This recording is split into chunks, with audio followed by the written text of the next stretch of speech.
Good afternoon all, and thank you for joining us. Today is the fourth in our series of webinars for you, especially within the tourism sector. It's done in partnership with VisitScotland and Digital Boost.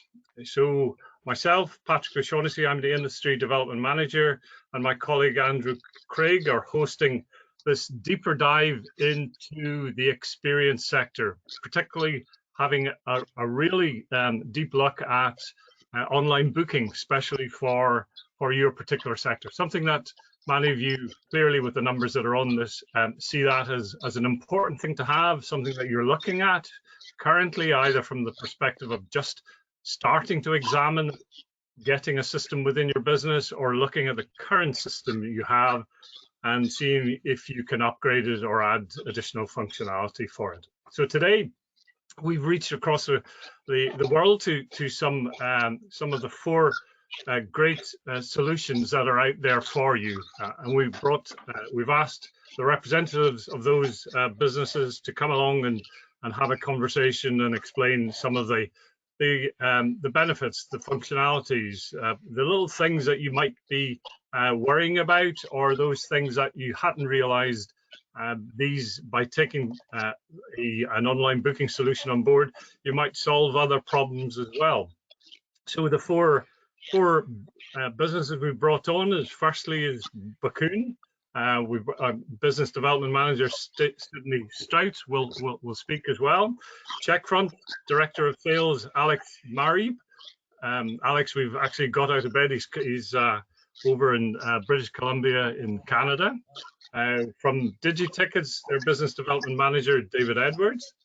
And from Fair Harbor, we have Enterprise Account Executive, Tyler Sindel, my apologies.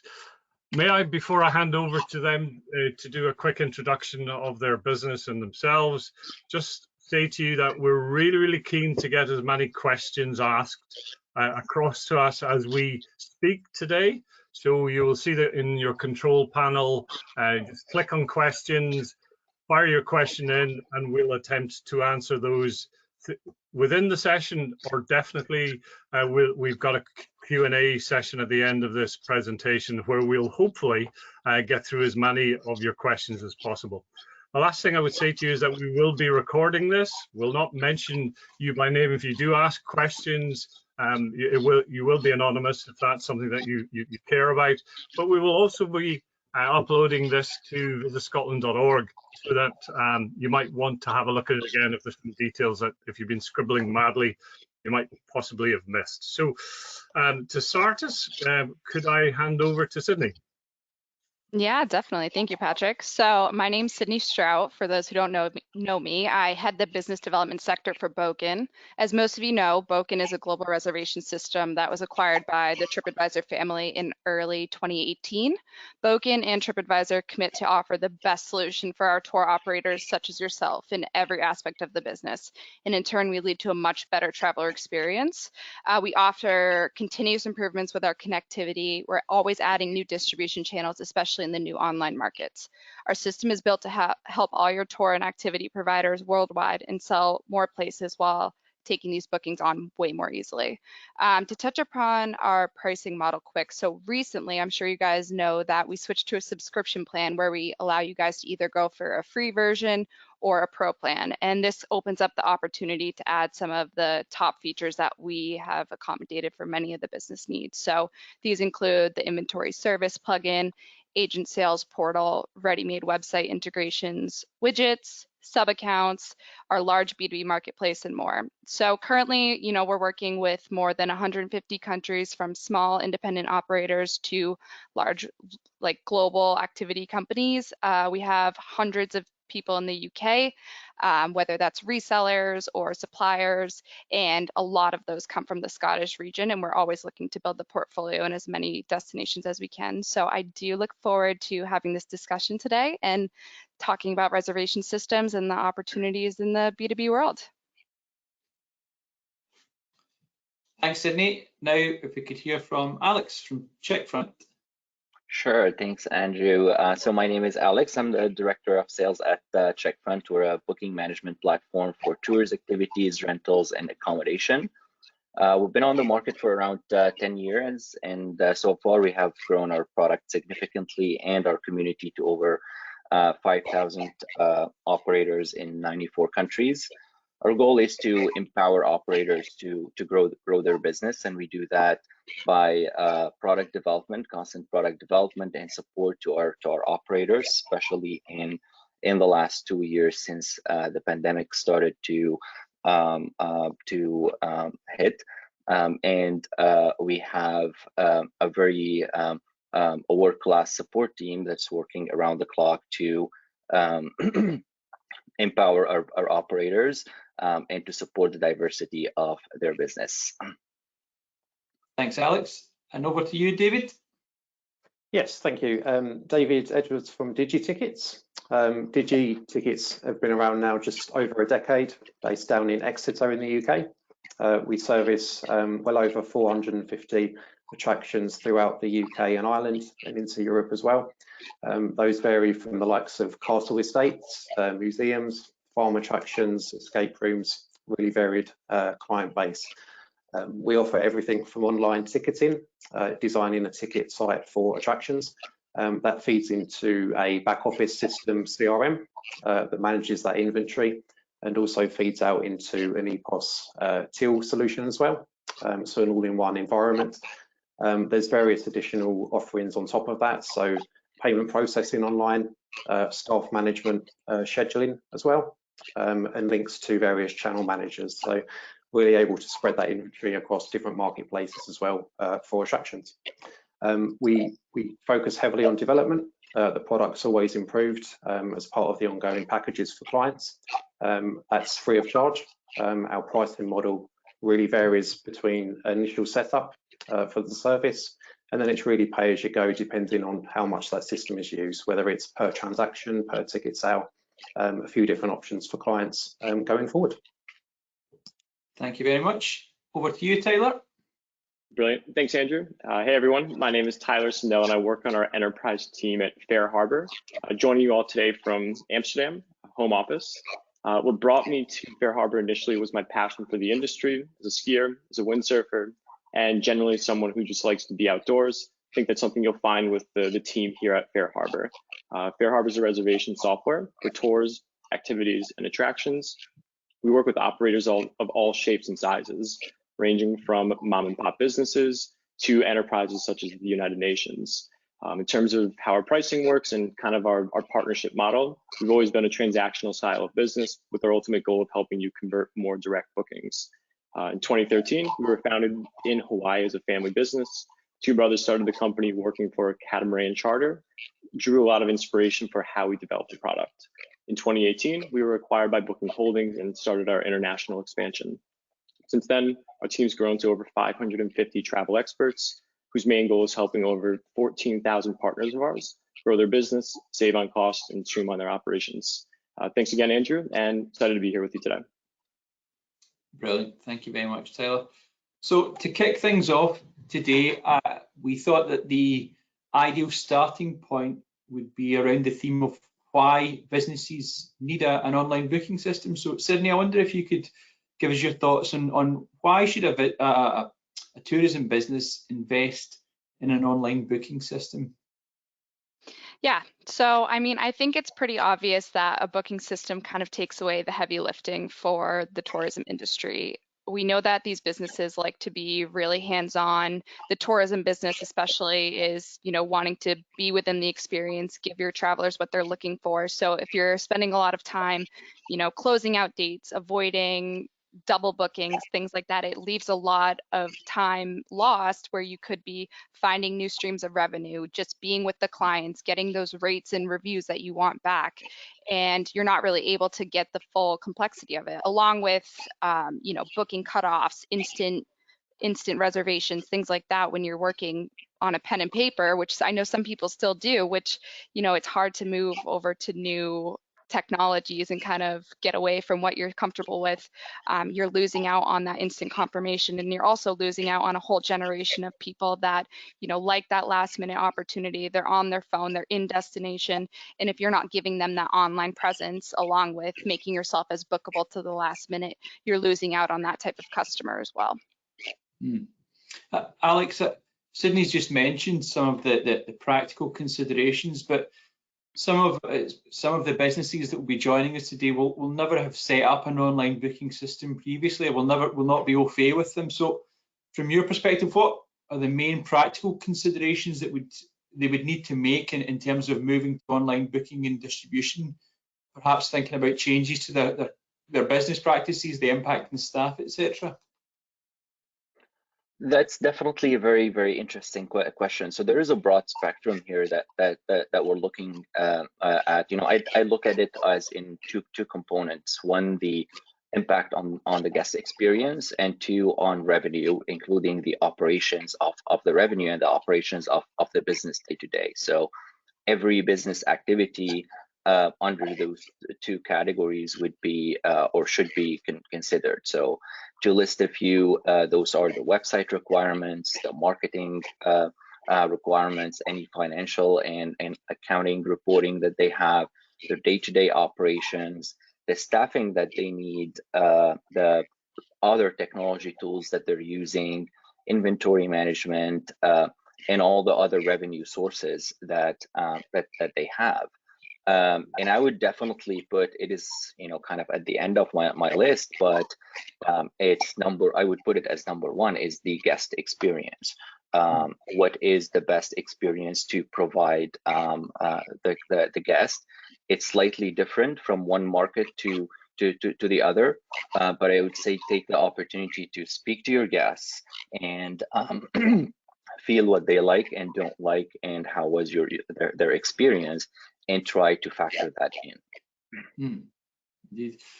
Tyler, I want to come to you just now. You mentioned in your introduction, you mentioned mom and pop businesses, or some people might refer to them as a one-man band organisation or something along those lines. For someone like that, what would be the best time, or for any business, in fact, what's the best time to invest in a booking system in terms of onboarding that, getting that started up? Is it best to do that during low season? If they need to do it before peak season, or is there a specific time? Can you give us your thoughts on that? Yeah, so now is of course a great time. People are sitting at home and waiting to travel again. So the more bookable you can make your business right now, the better. You're setting yourself up so that once borders do reopen and people are free to book activities again, then you're giving them an option. So definitely now, under like more of an unusual circumstance, but typically we see a lot of businesses making that transition usually in the first quarter of the year, so January, February, and March, as they get ready for their season.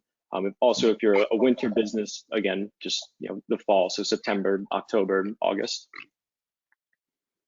Brilliant.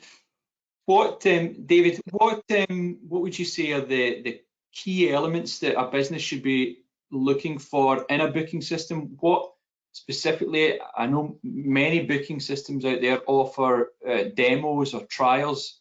What should they look for during such a trial of an online booking system? Yeah, sure. So I guess a couple of things to consider for attractions is first and foremost the ease of use.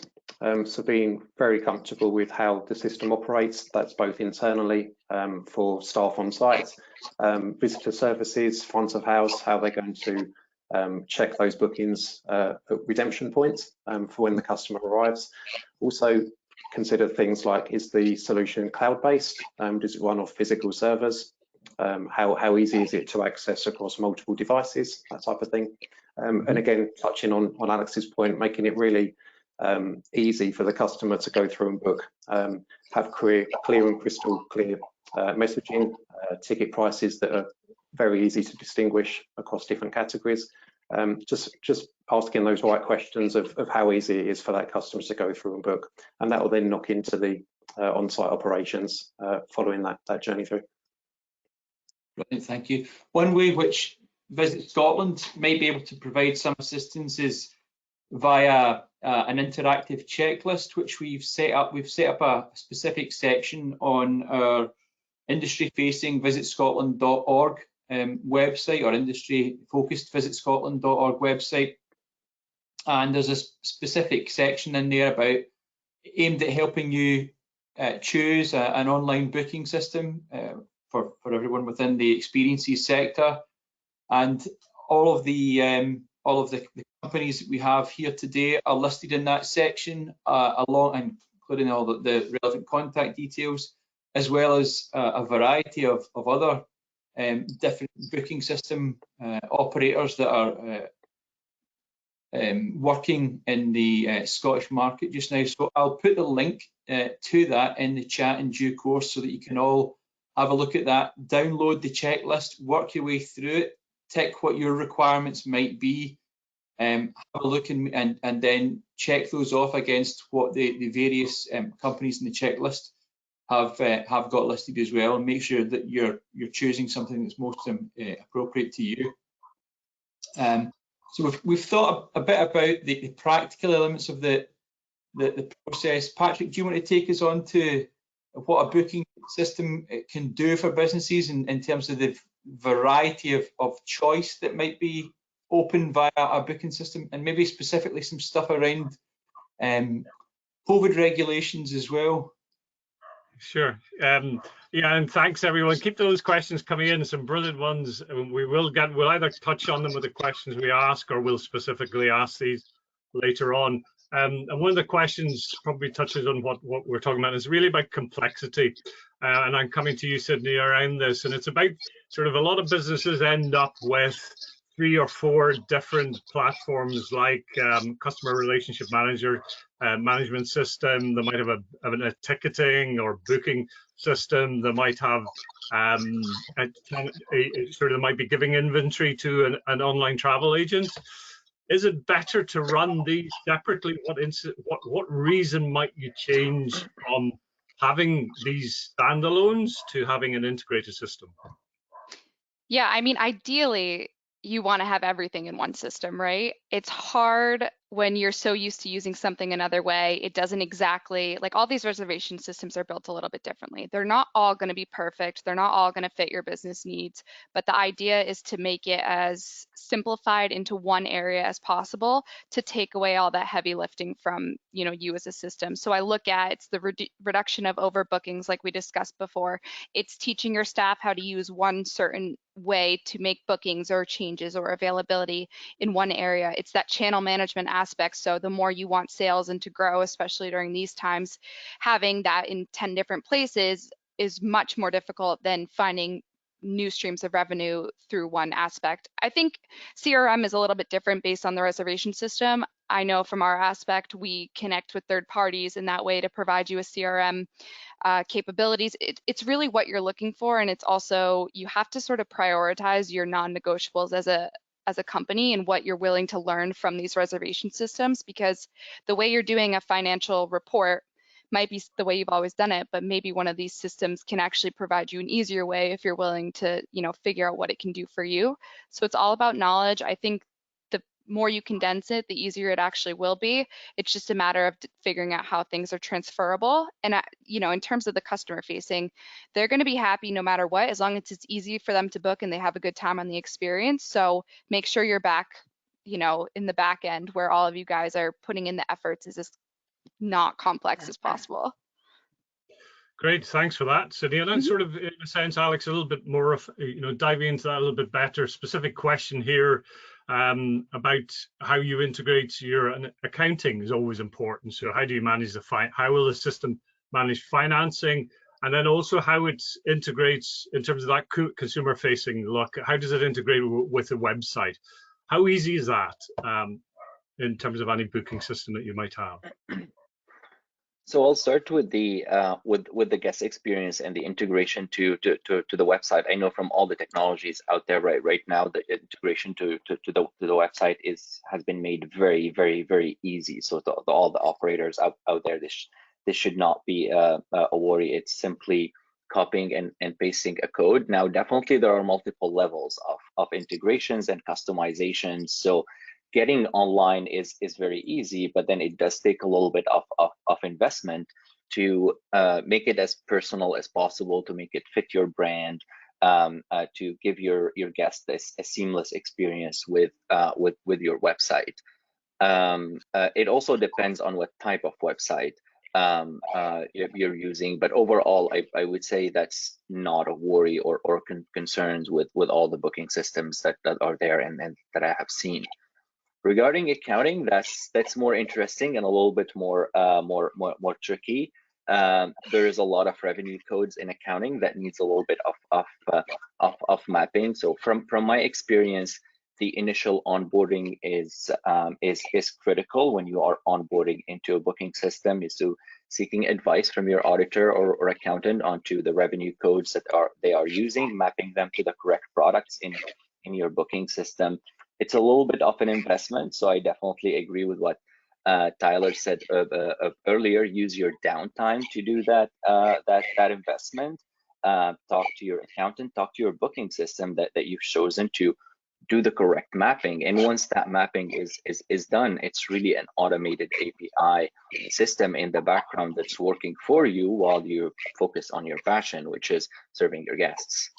Great, thank you, Alex. And David, I'm just sort of going to sort of continue on that theme in respects of, there's a question in here that I've noticed is, really how long from start to finish, when you've made an agreement with a company, say, look, we're going with you, how long does it take, if it's a good system, and we're assuming everyone here on this panel, it is a good system, how long does it take from start to finish, approximately, to sort of press go and be bookable?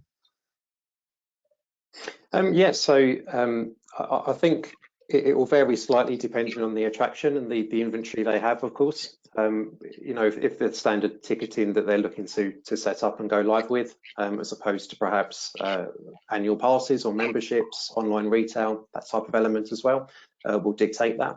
But certainly in terms of designing the ticket site, having those integrations in place, those can be set up fairly quickly. You're looking at probably around the 2 to 4 week mark, possibly a bit longer, depending on the modules that they wish to add on to that.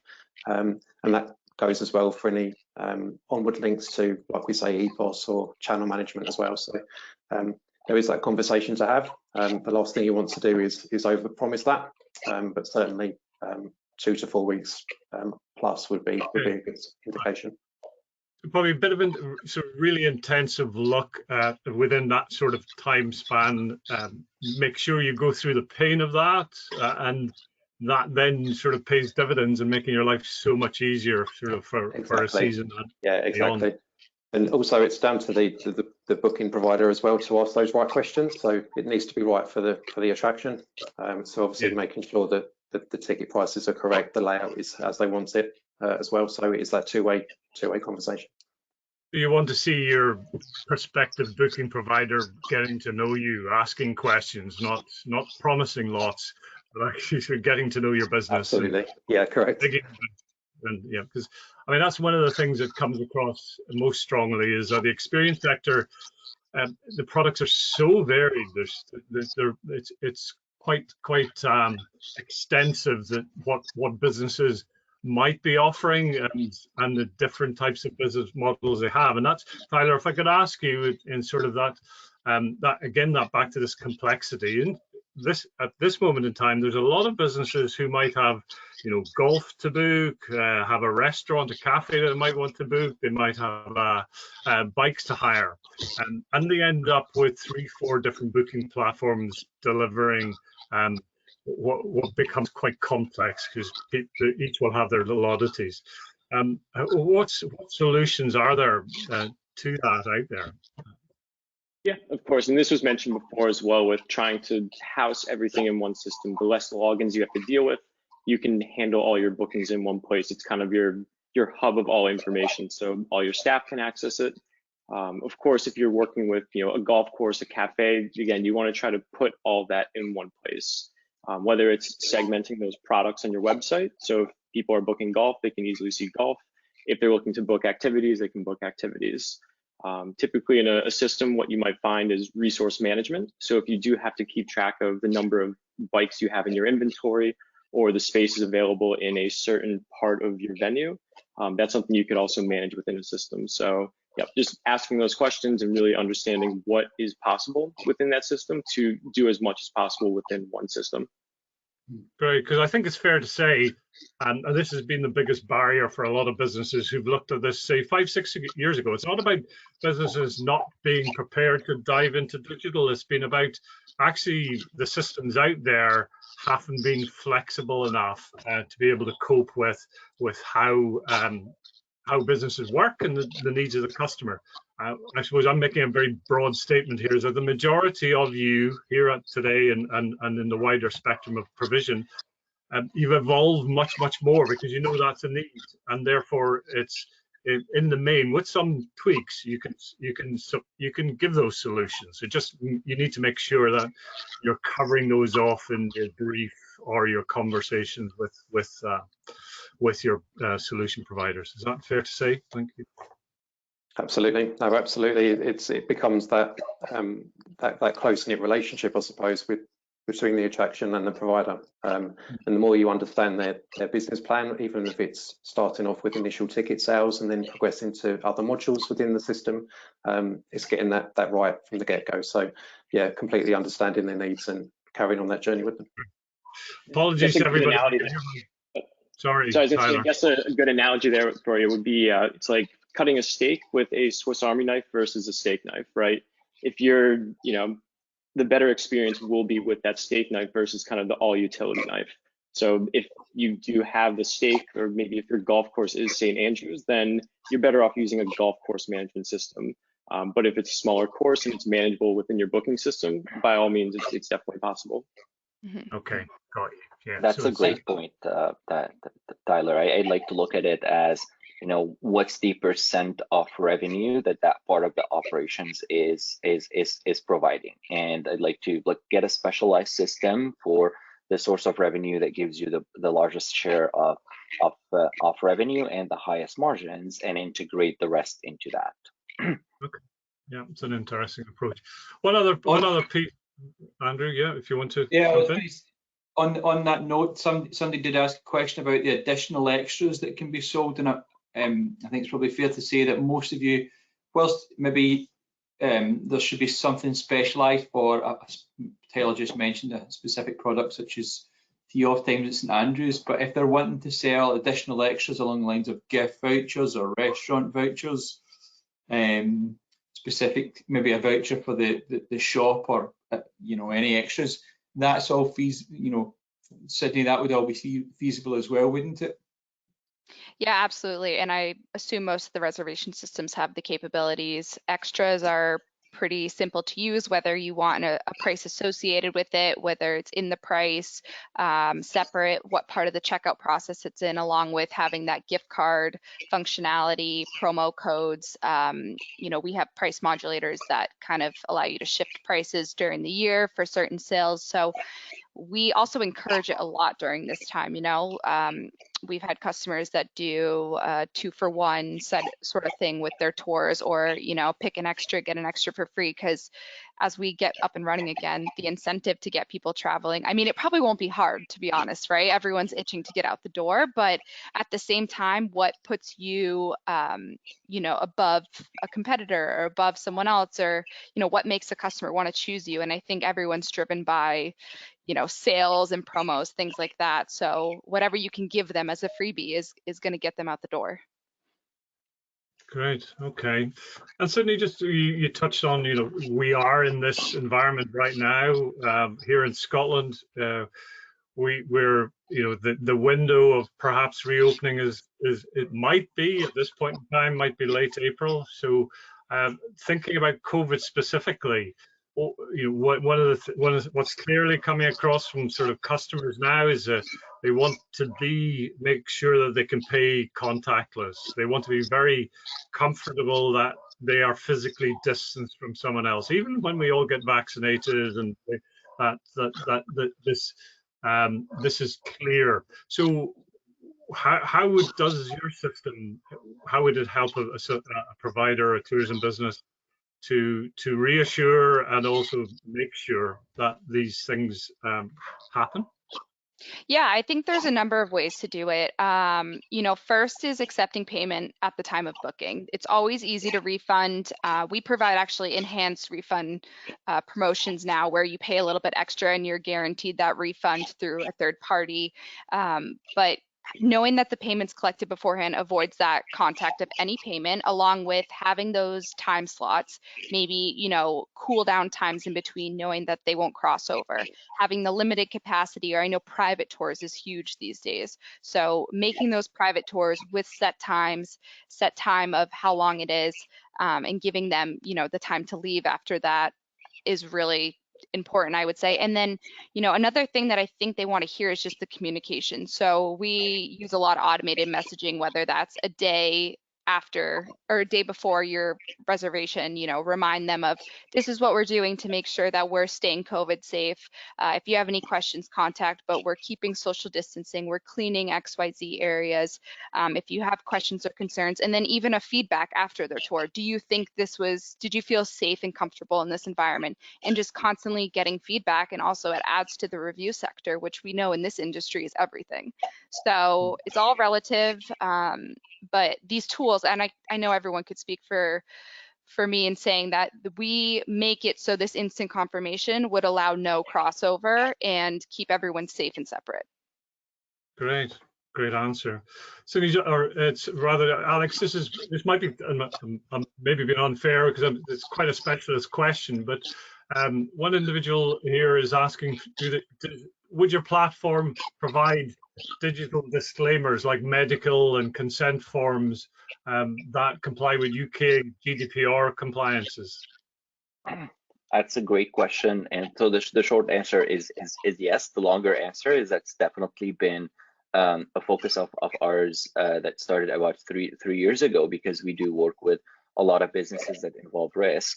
And of course, we've created multiple products actually integrated within Checkfront that provide those disclaimers, the ability to design them, to bold them. We know that certain authorities would like their words to be bolded, others would like some words to be put in red. So all those options are possible. We've also added an electronic signature component as well to make it even more binding and to facilitate working with insurance companies, because some insurance companies require those disclaimers to be electronically signed, and that the operator has access to a directory of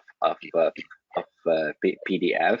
And of course, we've taken all the steps to be GDPR compliant, and in fact, we do have data warehouses in the EU. So actually, data is not leaving the EU. Okay, great, excellent, good and full response. Andrew, I'm just going to hand back over to you. You can, and we're going to talk a little bit about sort of setup and training, some of the questions around that. I'm going to have a look at some of the questions coming in. They're fairly lengthy, so I'm not ignoring you. I'm just having a read of the question. Yeah. Thank you, everybody, for the questions you've sent in so far. I have, if you've not seen it, I have put in the chat section of GoToWebinar the two links that I mentioned, one for Visit Scotland's experiences section, and also one for the very useful travel tech directory, which helps you with perhaps choosing some other tech companies that are at work in Scotland. David, I want to come to the theme of setting up a booking system and perhaps training on it. What kind of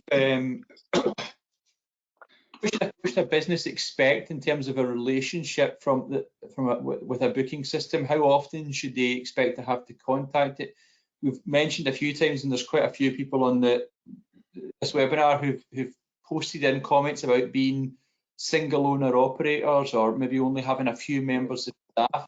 How should that process go in terms of customer support and staff training and communicating with the new client? Yeah, of course. So I think a very holistic approach to it is key. So any client, regardless of size, whether that's a worldwide attraction, whether it's a one-man band, a family farm park, whatever that is, all deserves the same attention, right? So whether that's going through the onboarding process step by step, exactly explaining how the processes work, from setting up the inventory, having that available and bookable online, to then redeeming that ticket on site, following up further promotional information for future events. That whole journey needs to be fully understood. So, I mean, DigiTickets, for example, will carry out that whole onboarding process. We carry out training for key staff, key stakeholders. So whether that's the front of house team on site, whether that's the back office, finance teams, management level, each may have their own area of the business they want to refer to. So it has to be tailored, but equally understood, that they can run the system as they see fit, really. In terms of ongoing, we tend to assign an account manager to every client. So there's always that interaction, and that's free of charge. That's part of the service. So it's about having that engagement, and again, being able to rely on your provider to back you up when ticket sales are good, but also when they're bad as well. So getting the most out of that system. Thank you for that. On a similar sort of note, Tyler, if somebody's asked the question, if a business is setting up a booking system and they maybe only have one or two very few members of staff, who would be the natural fit to run or to manage that booking system in terms of the usage of it, administration of it, setup of it? Is it, for example, in the case of a single owner operator, should a booking system be accessible on mobile devices so that when they're out and about, they'll be able to update their ticket availability or their pricing or anything along those lines? Yeah, of course. So when it comes to those cases of the one-man band or the one-person show, right? It is good for both people in that situation to understand the system and understand the components of it. What is great about working with a booking system is you're getting essentially a couple extra employees, whether you're utilizing their support, whether you're utilizing the account management, like David had mentioned as well, or their onboarding team. And that's something that we offer at Fair Harbor, where when you're getting set up, we actually handle that transition. So the dashboard that you're building, something that you actually don't have to deal with if you don't want to. What we also look at is, how are you currently operating and how can you make that more bookable, right? If you are offering time slots every day, every hour, and you find that most people are actually booking at 9 a.m. and 1 p.m., then what you will be suggested is, hey, let's make those the 2 time slots. It's an easier guest experience and it's easier for you and your team to manage. So that's just something to look out for during that onboarding process of how can you actually not just switch to a booking system, but how can you enhance that for you and your team as well. And on that note, how often, thinking of actually coming to manage the booking system, how often, for businesses that have never used one before, how often would they need to check inventory and pricing? When, Sydney, when should they be updating the system? Should all bookings go through their booking system, even ones that perhaps they take via the telephone, or people that walk up to if it's a visit attraction, or walk up to the tour? Should everything go through that? Yeah, I think the best way to utilize the system is to have everything go through. It also really depends on the complexity of the product. If you have, a flexible start time and free sale with no, which probably isn't the case these days, but it used to be at one time, when we had the hop on, hop off bus, doesn't need as much management because you're kind of free flowing with availability.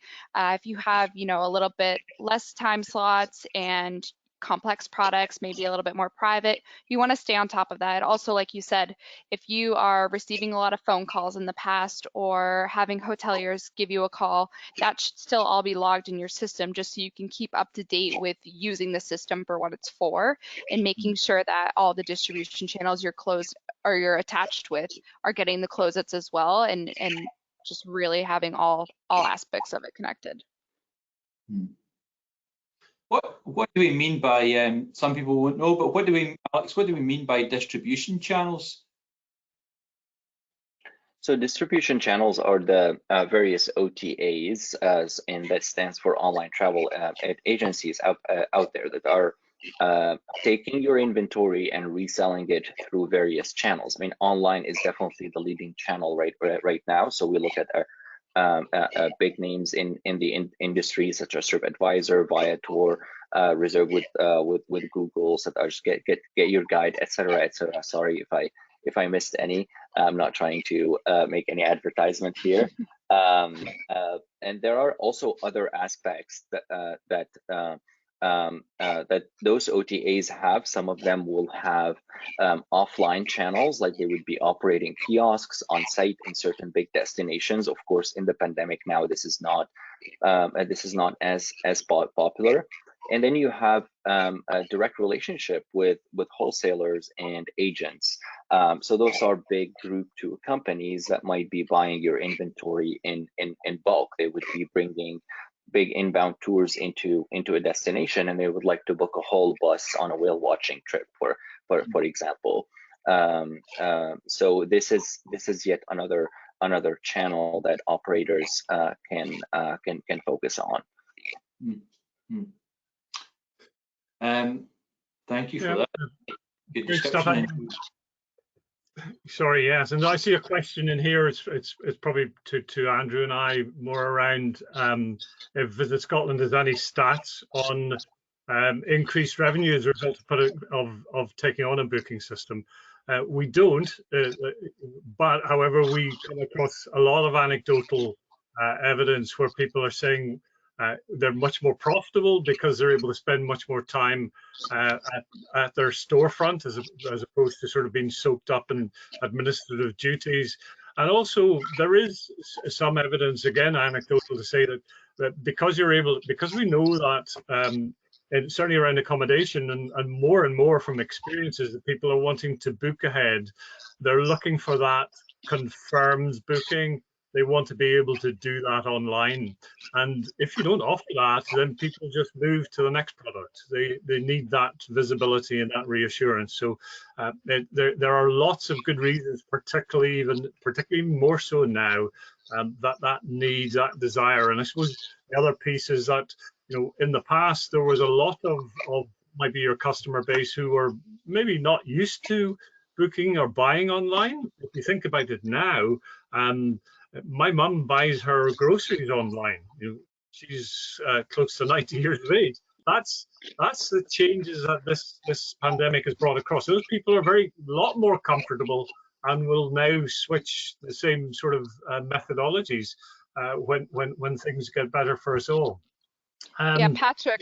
Oh, sorry, I was going to say I have a point on that really quick, just because I think this kind of goes hand in hand with having an online system and having those like last minute booking cutoffs, because I know Boken in 2019, when things were a bit normal, we have a good stat that I like to share with people is that we saw a 32% increase in the last minute bookings and a 6% increase in overall bookings just by reducing it to 4 hours or less. So I think that's really important. Although we're going through a pandemic where you feel like you probably need to have more planned out, still giving them the freedom to have that last minute option is really everything in this industry, and you'll get a lot more clientele that way.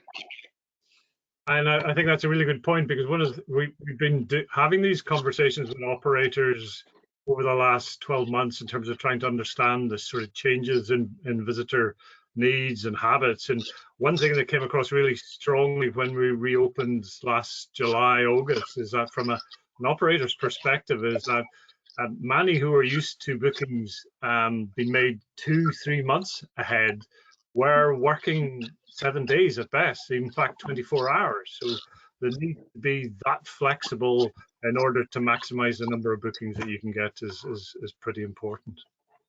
Patrick, I'm going to throw a slight spanner in the works there of last minute bookings, and just ask for the panel's opinion, but maybe Tyler, you can go first, on the problem or the issue that many rural businesses in Scotland faces, poor internet or poor broadband connection, and perhaps those technical issues that they face make them hesitant or make them nervous about setting up an online booking system.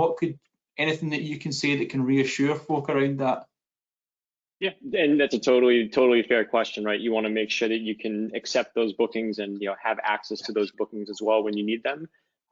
First, having an online booking solution shouldn't deter it, just because if somebody is booking from their phone at the hotel room or they're booking walking around the city, then they can still book with you. And that can be something to consider in your last minute bookings, right? If you need to have a little bit of notice, then make sure you can accommodate that. When it comes to actually managing your booking system, most booking systems will offer a mobile application. They'll offer an offline mode, and even the ability to actually print out what we call a manifest, so that if for whatever reason you're out on a boat that just cannot have internet access, you still have access to customer information. It could just be their names and contact details. It could be emergency medical information, whatever information that you actually need to have. So yeah, those would be like the two main considerations there. Excellent. Yeah, great for that. Thank you, Tyler. Just Sydney, I think this looks like one of our attendees has had a nightmare with their provider. It looks like the provider has suddenly told them that their payment gateway is no longer integrated with their system. And I suppose this individual is saying, look, the question really is, does your platform allow you to use their own payment gateway system, or is it always your particular merchandiser? Well, for us specifically, we have 20 to 30 options that you can integrate with. We also have something called Boken Pay, which is a partnership with Trust My Travel. So we collect the payment for you, so you don't have to handle it, and we do payouts accordingly, allowing you to either put the extra fee on the traveler or absorb it yourself. So we give you those two options. There is also a way with custom integration work to have your own payment provider through the widgets, but we feel that the payment providers that we've offered are pretty universal, along with giving you the option to let us take care of it for you. There's always a way to kind of get what you're looking for, though, if you have the tech resources behind it. But we do think what we've offered, and I'm sure a lot of the systems are the same, where we're giving ones that are most recommended and most requested, along with the option for us to handle payment. Judging by the nodding of the heads when you said that with a little bit of investment, with development help, there's a solution's always possible. But yeah, the choice that you give shouldn't necessarily lead to that sort of additional cost with the choices you've got. And one other thing that's clearly coming through, very obvious in these times, a lot of our operators haven't been open for over a year. Costs are huge. So I'm not going to ask you to sort of say how brilliant your own cost system is, but what I would really like you to do is to explain what is available out in the market. And yes, you can mention how your own particular business works. Alex, would that be, could you speak to that in terms of those costs that are involved? Sure. So we have a very flexible model in terms of empowering the operator to choose how they would like to pay. So we offer both the subscription model, which is our original model, and we also offer fees that the operator can either choose to absorb themselves or pass on to the guest. We don't. Normally, there is no. We're set up to be a self-serve system, and we try to enable onboarding as much as possible. So there are no setup fees involved. Operators could literally get started for free using our free trial system to get a taste of it before they actually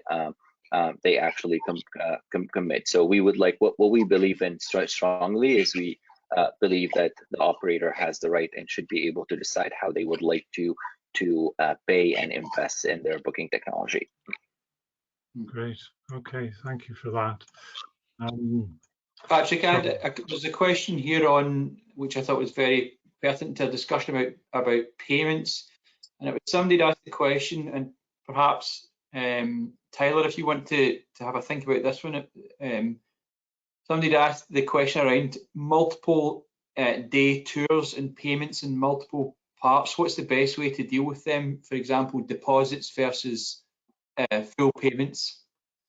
Yeah, of course. And what we typically see in tours and activities, we always encourage payment in full in advance. You're getting a more committed customer, especially if you are working with a limited inventory. You want to make sure that those guests are booking and paying in full, especially if you have the demand for it.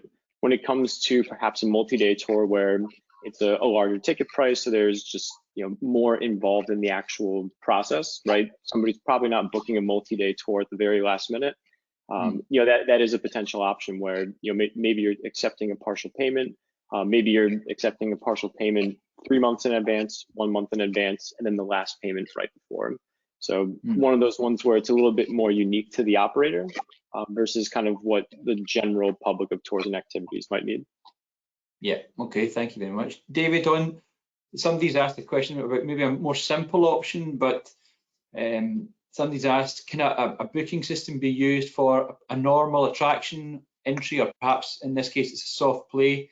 Can a booking system be used for normal entry, but also for birthday party inquiries and bookings for other elements of the whatever the attraction offers?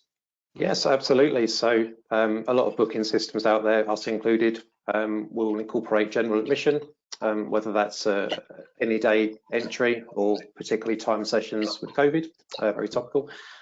Equally, sessions for room bookings. I think one of the guys touched on having resources tied to tickets. So whether that's a group booking that requires a specific room in the attraction, certain members of staff to be allocated to that party, those can all be catered for pretty much as standard across most systems. And we were talking about efficiency earlier. Here's someone asking a question that's taking it even a step farther, and it's around chatbots. So Tyler, this is someone asking if, in terms of response to, if there's a possibility of integrating with any sort of chatbot messaging to be able to answer even more things automatically, create bookings. Is that something that fits within your system? Yeah, that definitely does seem to be more of those like unique aspects of what you might want to have. It necessarily wouldn't integrate in the booking system, but perhaps on your website. We actually build websites as one of our suite of services, and occasionally we do see people integrate a chat platform so that if you are getting a lot of inquiries to your website, you can answer those inquiries ASAP. WhatsApp is another common one that could even be more cost friendly. So something that is, it is something that is quite seen. Now, you also might want to go to the core root of the issue. If you do see a lot of people interacting with a chatbot on your website, maybe there's a way that you can make the booking process easier. For instance, maybe the Book Now button is hidden on the homepage, or there's 15 different products, but really 2 are the most popular. So you should really, before going the route of having a chatbot, really make sure that your website, especially the homepage, is as conversion and bookable as possible. I think that's a great answer, Tyler. It's one of the things that we sort of major on, is that if you're getting a lot of the same questions, actually within that there's an opportunity, and that's sort of being able to make sure your website answers those in the future, that your own staff are well briefed and being able to do that, and the likes of your Google My Business, that you're putting in those questions, seeding those questions and putting the answers in, so they're actually there for the public to see, so that they're not having to struggle and find some answers to them. Andrew, I think as well, just to jump in real quick. I think also on that, we certainly do, and I know a lot of other providers will do the same, is set up analytics within the ticketing system. So from that you can see exactly how people are ordering, what time of day, what device, whether it's mobile or not, where those bookings might fall off if they abandon checkout, that type of thing. So what that tends to lend itself to is you can then tailor your experience a bit more, whether it's pushing promotions at certain times of day, having different inventory displaying at different times of the week, variable pricing. You can use a lot off the back of the analytics side of it. So certainly something to think about as well. Do you know, David, you're getting me a little bit sort of into my geeky thing, and apologies to anyone on this call. One of the biggest problems our visitors or businesses is that they will put analytics into their website, but as soon as they bolt on something like a booking system, they lose sight of that customer journey. So how do you help businesses keep that visibility across what effectively is 2 different websites, the businesses and then yours as the booking platform?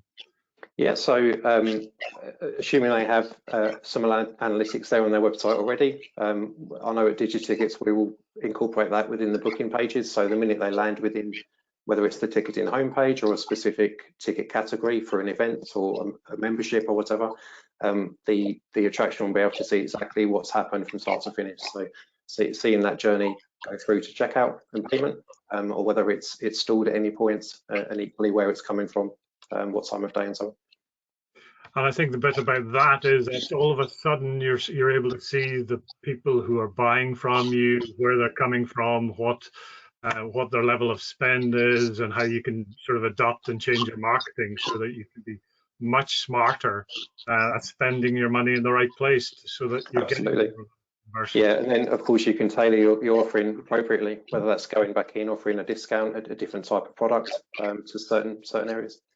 There was one other smaller question. I'll ask that to you, Tyler. Is there a functionality within your system that we can?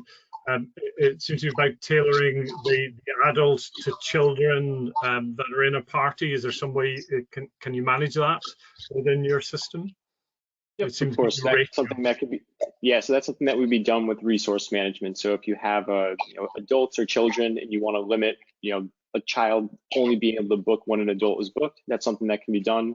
Or it could be a family, right? If you have a family, you have 2 adults and 2 children, and you need to take out 4 total spots of an availability or a time slot, then that's possible. I think this was mentioned really early on, but tours and activities are very complex. So having that resource management makes it easy to really accommodate your business. Thank you. A lot of people have asked questions, and I won't ask any of you to give specifics on this, but a lot of you have asked questions around costs. And would it be fair you can maybe just nod or say, yeah, that sounds about right. But for all of you, there are a variety of ways that businesses can pay for the booking system. For some, that might be a monthly or annual fee. For others, it might be that they can incorporate the cost of the booking system onto the ticket price or add an additional fee on. Is there anything I've missed here that perhaps that I've not mentioned? No, I don't think so. I think a lot of I think that was it. suppliers out there will have different options around that. So whether it's a monthly fee, an annual fee, a pay-as-you-go model, equally those are quite popular. Some will have setup fees initially, some won't. Very often we see, certainly with COVID and the admin type elements of that, with changing bookings and session times and things, many will include that booking fee as standard now that you touched on. So that's more and more prevalent. So equally that covers an element of that cost and that outlay. So that's certainly something to consider, whether it's a surcharge or a per ticket fee as you go forward setting up. Okay. Andrew, I think we're moving towards the end of the session. Was there anything you were just going to ask? There's one final question perhaps I would have asked, and I know that all of you don't like losing customers, but from a business perspective, how often, and somebody's asked a question that relates to this, how often should they be reviewing their decision of choosing a supplier? Perhaps Alex, if you could take this one first. And what, in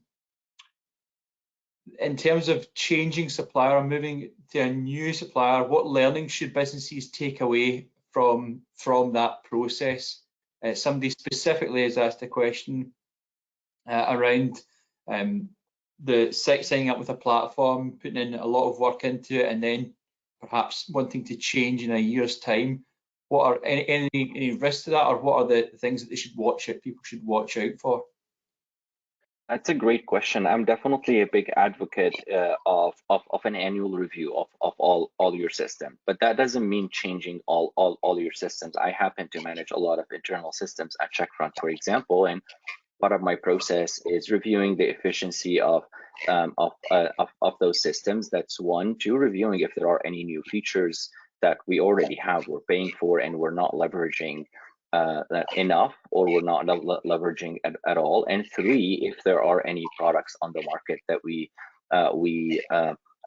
should or should not move to. Data migration is definitely a big consideration. That's the question is 100% right in terms of it is a time investment. So that is something that every operator should factor into the mix. That it's not just about the cost paid to the other booking system when you're migrating, or to the other system in general, but it's also the time that you're investing in project management and in managing the data and then resetting the prices. Now, that shouldn't be something that to prevent you from migrating, but it just should be one of the factors to think about on this requirements sheet or on your risk reward sheet that you're creating. Okay. Thank you very much.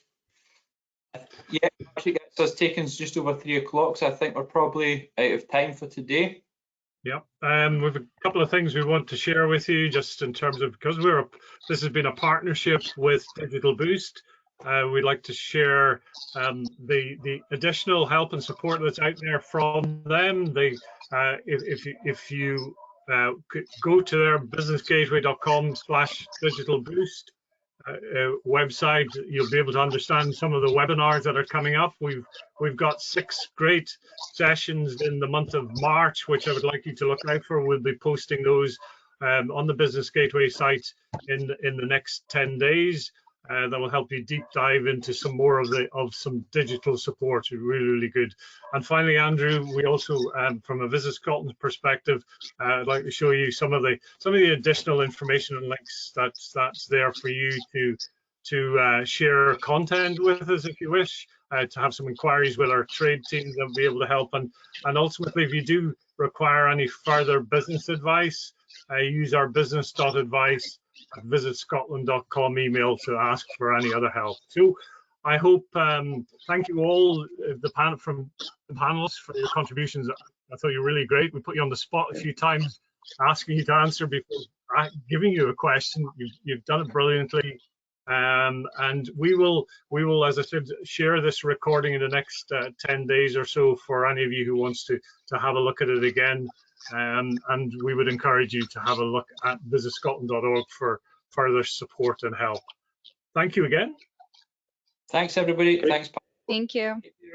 Bye now. Thanks a lot. Bye-bye. Bye.